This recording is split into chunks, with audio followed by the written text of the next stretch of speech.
요즘 애플리케이션을 통해서 뭐 중고거래 많이들 하시잖아요. 근데 여기 대박 사건, 간 큰 도둑이 있다고 합니다. 안진용 기자님. 네, 얼마 전 인천에서 발생했던 자전거 절도 사건을 소개해드리려고 하는데요. 그 전에 먼저 영상 하나를 준비했습니다. 아하. 함께 보시죠. 어떤 일일까요? 새벽 시간입니다. 한 남성이 중고 물건을 사기 위해 판매자를 기다리고 있는 모습인데요. 네. 한참을 기다리자 길 건너편에서 판매자가 자전거를 타고 횡단보도를 건너오는데요. 네. 그리고 이 자전거에서 내리자 남성은 기다렸다는 듯 몸을 숙여가며 꼼꼼히 자전거를 살펴봅니다. 네. 이 중고거래 물건이 오늘은 바로 이 자전거인다는 생각이 드는데요. 네. 그런데 그 옆을 지나가던 한 여성이 있습니다. 아하. 이 여성, 갑자기 가던 걸음을 멈춰섭니다. 어허. 그리고 또 이어서 한 남성이 나타나더니 판매자 주변을 저렇게 에워싸는데요. 어? 이게 도대체 어떤 일일까요? 이거 약간 좀 음산한고 그런 기운이 좀 감돕니다. 무슨 상황이에요? 그러니까요. 지금 이제 저 퀴즈를 내보면 네. 자전거를 타고 온 사람이 도둑일까요? 자전거를 살려는 사람이 도둑일까요? 아니면 지나가다가 갑자기 옆에서 있는 사람이 도둑일까요? 하하. 이 사실은 나중에 밝혀드리도록 하고요. 네. 사건의 시작은 이렇습니다. 지난 4월에 인천에 있는 지역에서 자전거 도난 사건이 있었다라고 신고가 들어옵니다. 네. 경찰이 CCTV 분석을 했고요. 네. CCTV를 쭉 분석해서 특정인을 특정하게 됩니다. 아하. 근데 이 특정인이 숙박업소에 들어가는 장면까지 알게 됐고요. 범인을 특정했다는 얘기죠. 그렇습니다. 아하. 그리고 얼굴과 인상착의를 명확하게 확인했고 네. 근데 문제는 아하. 거기까지예요. 네. 그 다음에 이제 인상착의는 알았지만 이 사람이 누구인지 이름, 개인 정보는 그 뒤에 밝혀지게 됩니다. 저 실루엣 상으로는 아까 도로에 있던 사람 중에 있는지 없는지조차 정말 분간하기 어려운데, 근데 일단은 저렇게 봐도 모를 것 같은데 어떻게 범인을 잡았대요, 허주연 변호사님? 네, 바로 중고거래 앱을 통해서 이 범인을 잡을 수 있었다고 합니다. 경찰이요, 어쩌면 이 범인이 훔친 자전거를 우리가 요즘 흔히 사용하는 중고거래 앱을 통해서 판매할 가능성도 있겠다 이렇게 생각을 한 거예요. 그래서 그 지역에 이 도난 당한 이 자전거 모델로 판매한다는 글이 올라와 있는지 중고거래 앱을 뒤져보기 시작한 겁니다. 이야. 그런데요, 글 하나를 발견했는데 뭔데요? 이 범인으로 추정되는 사람이 들어간 숙박업소의 인테리어와 굉장히 동일한 배경에서 어허. 이 자전거를 촬영한 게시글 하나가 올라와 있었던 어허. 거예요. 바로 실제 범인이 올린 글이었는데요. 네. 훔친 자전거를 15만 원에 판매를 하고 있었다고 합니다. 바로 저 글인데요. 막 어허. 한정판이다 이렇게 광고를 네, 하고요. 뭐 광고라는 상태 아주 좋고요. 막 이렇게 자랑합니다. 네. 네, 거기에 더해서 가격 흥정까지도 또 하고 어허. 있었습니다. 뭐 상태 좋다, 오늘 구매하시면 5만 원 정도 싸게 해드리겠다. 원래 모델에 비해서 굉장히 싸게 판매하는 거다. 이런 글을 올렸고요. 네. 그래서 경찰이 구매자인 척 접근을 한 겁니다. 직거래 가능하냐, 어디로 나가면 되냐라고 자연스럽게 유도를 해서 약속 장소를 잡았습니다. 네. 아니 그러면 다시 돌아가서 안진용 기자님, 앞서 최진봉 교수님이 알쏭달쏭 퀴즈를 냈잖아요. 이 사건에서. 그러면 애초 영상에서 범인이 대체 그 여러 사람 중에 누가 있었다는 거예요? 바로 그 자전거를 팔려고 했던 사람이 범인이었습니다. 아하. 기다리고 있던 사람은요, 사복으로 갈아입은 경찰이었고요. 후에 2명이 나타났죠. 이 2명 역시 사복 경찰이었는데 범인의 도주로를 차단한 것이었습니다. 아하. 현장에서 이 경찰은요, 자전거를 꼼꼼히 살펴본 후 도난당한 자전거가 맞다고 판단한 후에는 자전거 이거 훔친 거 맞죠?라고 물어봤고 사회 경험이 좀 부족했던 이 남성 곧바로 이를 시인했다고 합니다. 아하. 이후 경찰서로 동행을 해서 여죄를 파악해 보니 무려 6건의 범행이 더 있었는데 네. 지난 2주 동안 총 7대의 자전거를 훔친 것으로 파악이 됐습니다. 아하. 이 범인의 나이는 만 19세로 내년에 군입대를 앞둔 상태였는데 네. 돈이 필요해서 범행을 한 것으로 보입니다. 세상에, 저 자전거 여러 건 있었다는 훔친 자전거요. 근데 그 피해를 당하신 분 중에는 초등학생 자전거도 있었대요. 정말 이 아이들 우리의 미래 기둥인 아이들의 꿈조차 밟았잖아요. 어떻게 이런 나쁜 짓을 할 수가 있어요. 그리고 이참에 검거된 걸 차라리 다행으로 생각하세요. 바늘도둑, 소도둑 되기 전에 검거된 걸 차라리 잘 됐다고 생각하고 앞으로 반성하고 죄를 뉘우치고 살아가길 기대해 보도록 하겠습니다. 그런가 하면 오늘 새벽 대전에서는 아찔한 사고가 있었습니다. 허주연 변호사님. 네, 오늘 새벽 대전의 한 먹자 골목에서 사고가 일어났는데요. 아찔한 사고의 현장 영상으로 만나보시죠. 네, 승용차 한 대가 사거리를 빠져나가려는 듯 앞으로 움직이기 시작하는데요. 네. 앞으로 나가는가 싶더니 갑자기 빠른 속도로 후진해서 뒤편 건물에 쿵 세게 부딪히고 맙니다. 문제는요, 지금 차량이 부딪힌 곳에 음식점이 위치해 있었는데 이 차량이 음식점 유리벽면을 부수고 어머! 그대로 저렇게 밀고 들어가 버린 어머 겁니다. 세상에. 유리 파편이 사방으로 튀면서 음식점 내부는 그야말로 아수라장이 되었습니다. 아니 저때 식당 안에 사람은 없었습니까? 안진영 기자님. 다행히도 이 영업시간이 종료된 뒤였기 때문에 손님들은 없었습니다. 추가적인 인명피해는 없었지만 이 운전자는 찰과상을 입었는데요. 이 운전자 왜 이런 일이 벌었을지 혹시 음주는 아닌지 궁금해집니다. 네. 그래서 운전자를 대상으로 해서 음주, 마약 검사를 했으나 아하. 이 모두 반응이 나오지 않은 것으로 전해졌습니다. 아니 그러면 음주와 마약 여부는 경찰이 이런 사고 났을 때 당연히 취하는 거니까 뭐 오해하지 마세요. 대신 음주나 마약도 아니라는 거예요. 그럼 어쩌다 저런 사고가 났을까요, 최명기 원장님? 일단은 그 수면을 갖다 최근에 어떻게 취했는지 확인해야 됩니다. 음주도 아니고 마약도 아니더라도 만약에 최근 며칠간 잠을 갖다 제대로 자지 못했다 그러면은 우리가 이제 저렇게 되었을 가능성도 있고요. 네. 또 그 다음에 저런 경우가 많이 일어나는 경우는 뭐 휴대폰을 사용했다든가 네. 그리고 저 차도 후진을 할 때 보면 좀 특이한 점이 있는데요. 뭘까요? 뒤가 열려 있습니다. 트렁크 열린지마자 맞아요. 그렇기 네. 때문에 아마 저 트렁크가 열린 것 때문에 순간적으로 집중력이 흐트러졌을 수도 있습니다. 아하. 그러다가 보니까 아마 본인은 틀림없이 브레이크를 밟았다고 했는데 네. 그게 후진 상태에서 엑셀레이터가 될 가능성이 있는데 그러나 또 우리 운전자분의 입장에서는 급발진도 운전자분은 주장할 수 있고 그 부분도 역시 우리는 해명해야 될 부분이라고 생각합니다.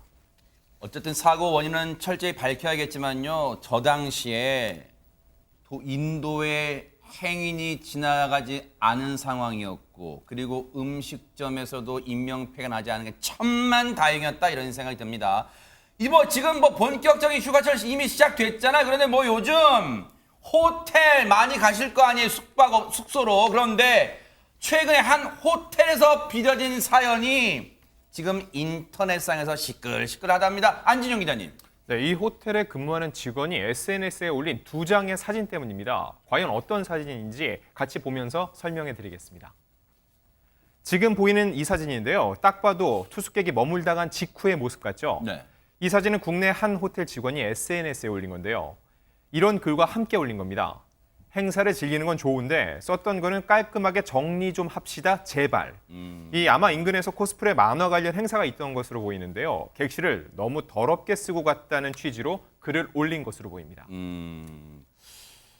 일단은 호텔에서 근무하시는 분들 입장에서는 이제 이 퇴실을 한 다음에 저 상황을 이제 방을 정리하러 들어가 보니 문을 쫙 열어보니 눈앞에 펼쳐진 광경이 저거니까 일단 냅다 사진을 찍은 것 같아요. 그런데 엄밀하게 정말 양심의 손을 얹고 생각해 보면요, 최진봉 교수님, 저게 손님 입장에서 투숙객 입장에서 방을 심하게 어질러 놓은 걸까요?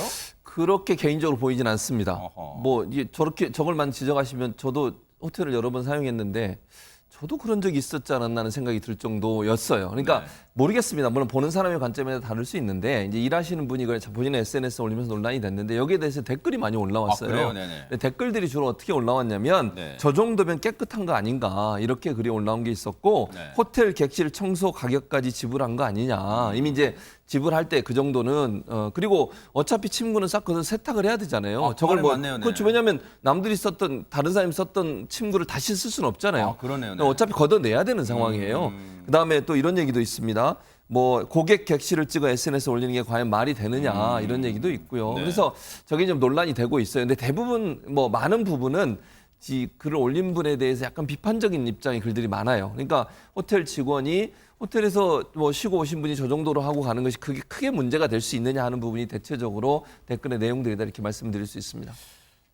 아니 제가 이 글과 사진을 올리시는 해당 호텔의 이 직원분을 타박하려는 건 아니지만요.